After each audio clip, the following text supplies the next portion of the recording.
Friends, welcome to my channel. இன்றைக்கி நம்ம பார்க்க போகிற ரெசிபி தக்காளி ஊறுகாய். அதுக்கு நான் 3 தக்காளி வச்சுருக்கேன்.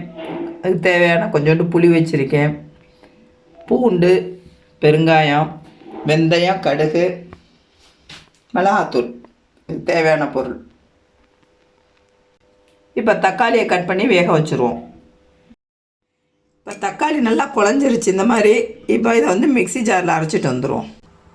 சட்டி சூடாகிடுச்சு. இப்போ கடுகை பொரிய வச்சுருவோம். கடுகு நல்லா பொரிஞ்சிச்சு. அதோட வெந்தயத்தையும் போட்டு இந்த அளவுக்கு வறுத்துருவோம். 2 பெருங்காயத்தையும் போட்டு நல்லா வறுத்துருவோம். இந்த அளவுக்கு வறுத்துக்கணும். இப்போ இதை மிக்சியில் பவுடர் ஆக்கிடுவோம். இந்த அளவுக்கு நல்லா நைஸாக அரைச்சிக்கணும். இப்போ நம்ம தாளிக்க ஆரம்பிச்சிருவோம். இப்போ எண்ணெய் சூடாகிடுச்சு. இப்போ கடுகு போட்டுக்குவோம்.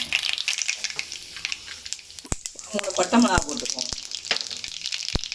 பூண்டு போட்டு தாளிச்சுக்குவோம். சிம்மிலேயே வேகட்டும்.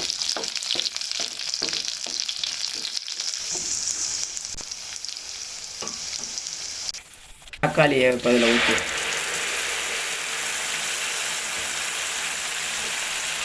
அதுக்கு தேவையான புளியையும் ஊற்றிடுவோம்.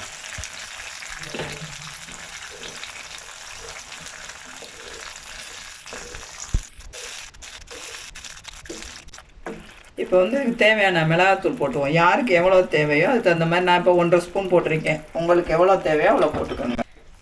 நான் இப்போ தனி மிளகாத்தூள் தான் போட்டிருக்கேன். அதோட இந்த கடுகு வெந்தய பவுடரை இதோட போட்டு மிக்ஸ் பண்ணிக்குவோம். இப்போ கொஞ்சம் உப்பு போட்டுக்குவோம். இப்போ வந்து நம்ம வீட்டில் எலுமிச்சம்பழம் காஞ்சி போச்சுன்னா தூக்கி போடாமல் வெந்நீரில் 5 நிமிஷம் ஊற வச்சிங்கன்னா சாஃப்டாகிடும். அதை நம்ம யூஸ் பண்ணிக்கலாம். இப்போ நல்லா இந்த மாதிரி எண்ணெய் நல்லா பிரிஞ்சு வந்துடுச்சு. இந்த ஸ்டேஜில் ஸ்டவ் ஆஃப் பண்ணிடுவோம்.